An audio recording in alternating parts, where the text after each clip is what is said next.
ആയിരുന്നവനും ആയിരിക്കുന്നവനും വരാനിരിക്കുന്നവനും സർവശക്തിന് ദൈവമായ കർത്താവ് പരിശുദ്ധൻ പരിശുദ്ധൻ പരിശുദ്ധൻ. വെളിപാട് 4:8. പ്രിയപ്പെട്ടവരെ, സ്വർഗീയ അപ്പം, ജീവന്റെ അപ്പം, വിശുദ്ധ യോഹന്നാൻ എഴുതിയ സുവിശേഷം അധ്യായം 6 ജീവന്റെ അപ്പം നമുക്ക് ഒരുമിച്ച് വായിക്കാം. അപ്പോൾ അവൻ അവനോട് അപേക്ഷിച്ചു, കർത്താവേ, ഈ അപ്പം ഞങ്ങൾക്ക് എപ്പോഴും നൽകണമേ. യേശു അവരോട് പറഞ്ഞു, ഞാനാണ് ജീവന്റെ അപ്പം. എൻ്റെ അടുത്തു വരുന്നവന് ഒരിക്കലും വിശക്കുകയില്ല, എന്നിൽ വിശ്വസിക്കുന്നവന് ദാഹിക്കുകയുമില്ല. എന്നാൽ നിങ്ങൾ എന്നെ കണ്ടിട്ടും വിശ്വസിക്കുന്നില്ല എന്ന് ഞാൻ അങ്ങോട്ട് പറയുന്നുണ്ടല്ലോ. പിതാവ് എനിക്ക് നൽകുന്നവരെയെല്ലാം എൻ്റെ അടുത്ത് വരും. എൻ്റെ അടുക്കൽ വരുന്നവനെ ഞാൻ ഒരിക്കലും തള്ളിക്കളയുകയുമില്ല. ഞാൻ സ്വർഗത്തിൽ നിന്ന് ഇറങ്ങി വന്നിരിക്കുന്നത് എൻ്റെ ഇഷ്ടം പ്രവർത്തിക്കാനല്ല, എന്നെ അയച്ചവൻ്റെ ഇഷ്ടം നിറവേറ്റാനാണ്.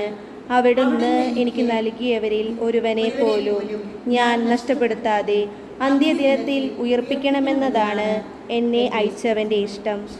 പുത്രനെ കാണുകയും അവനിൽ വിശ്വസിക്കുകയും ചെയ്യുന്നവനോ അവന് നിത്യജീവൻ ഉണ്ടാകണമെന്നതാണ് എൻ്റെ പിതാവിൻ്റെ ഇഷ്ടം. അന്ത്യദിനത്തിൽ അവനെ ഞാൻ ഉയർപ്പിക്കുകയും ചെയ്യും. നമ്മുടെ കർത്താവായ മിശിഹായ്ക്ക് സ്തുതി. പ്രിയപ്പെട്ടവരെ, വിശുദ്ധ യോഹന്നാൻ എഴുതിയ സുവിശേഷം ഈ അധ്യായം 6 നമ്മൾ കടന്നു വരുമ്പോൾ ഇവിടെ നമ്മൾ കാണുന്നത് ഈശോയുടെ തിരുശരീരവും തിരുരക്തവും.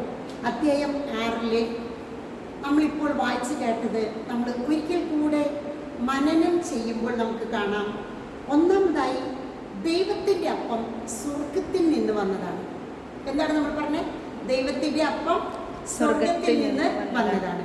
പിന്നെ രണ്ടാമതായിട്ട് ലോകത്തിന് ജീവൻ നൽകുന്നു. അപ്പോൾ മറ്റ് യാതൊന്നും നമുക്ക് ജീവൻ നൽകുന്നില്ല. സ്വർഗത്തിൽ നിന്ന് വന്ന ഈ അപ്പമാണ് നമുക്ക് ജീവൻ നൽകുന്നത്. മൂന്നാമതായി ഇത് ഭക്ഷിക്കുന്നവരും പാനം ചെയ്യുന്നവരും ഒരിക്കലും വിശക്കുകയില്ല. അടുത്ത പോയിന്റ് എന്താണ്?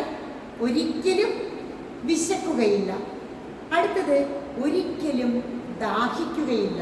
അപ്പോൾ ജീവന്റെ അപ്പം ഭക്ഷിക്കുകയും പാനം ചെയ്തിട്ട് ഒരിക്കലും വിശക്കില്ല, പിന്നീട് ഒരിക്കലും ദാഹിക്കില്ല. അവനെ ഒരിക്കലും തള്ളിക്കളയില്ല. പരിശുദ്ധ കുർബാനയുടെ പ്രാധാന്യമാണ് ഇവിടെ പറയുന്നത്. ഒരിക്കലും തള്ളിക്കളയുകയില്ല. ഇനി അയച്ചവൻ്റെ, അതായത് പിതാവായ ദൈവം അയച്ചവൻ്റെ ഇഷ്ടം നിറവേറ്റാനാണ് യേശു വന്നത്. അയച്ചവൻ പിതാവായ ദൈവമാണ്. ഈ അയച്ചവൻ്റെ ഇഷ്ടം നിറവേറ്റാൻ വന്നു. ഇനി ഈ ശരീരം രക്തം ഭക്ഷിക്കുകയും പാനം ചെയ്യുകയും ചെയ്യുന്നവന് നിത്യജീവനുണ്ട്. നിത്യജീവനുണ്ട്. അന്ത്യദിനത്തിൽ അവനെ ഞാൻ ഉയർപ്പിക്കും. അവനൊരിക്കലും മരിക്കുകയില്ല, വീണ്ടും എന്നേക്കും ജീവിക്കും. യഥാർത്ഥ ഭക്ഷണവും യഥാർത്ഥ പാനീയവും യേശുവിൻ്റെ തിരുശരീരവും തിരുരക്തവുമാണ്. യഥാർത്ഥ ഭക്ഷണം, യഥാർത്ഥ പാനീയം. ഇത്ര ഒരുപാട് വിശുദ്ധര് കഴിഞ്ഞുപോയ കാലഘട്ടങ്ങളിലും ഈ കാലഘട്ടങ്ങളിലും ദിവ്യ ശരീരം മാത്രം ഭക്ഷിച്ച് മറ്റ് ഭക്ഷണങ്ങൾ ലോകത്തിൻ്റെ കഴിക്കാതെ ജീവിക്കുന്ന, ഭൗതികമായിട്ട് ജീവിക്കാതെ നിത്യജീവൻ്റെ അപ്പം മാത്രം കഴിച്ച് ജീവിക്കുന്നവരെ ഈ ലോകത്തുണ്ട്. ഇനി യേശു എന്നിലും ഞാൻ അവനിലും വസിക്കും. സ്വർഗീയ ജീവന്റെ അപ്പം യേശു എന്നിലും ഞാൻ അവനിലും വസിക്കുന്നു.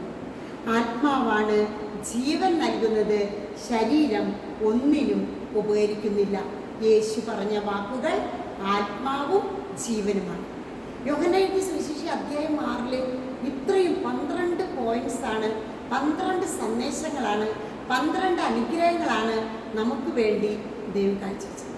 അപ്പോൾ ഇത് മുഴുവനും നമ്മുടെ മനസ്സിലേക്ക് വന്നിട്ട് വേണം വിശുദ്ധ യോഹന്നാന്റെ സുവിശേഷം അധ്യായം 6 നമുക്ക് വായിക്കാൻ പ്രചോദനം നൽകുന്നു.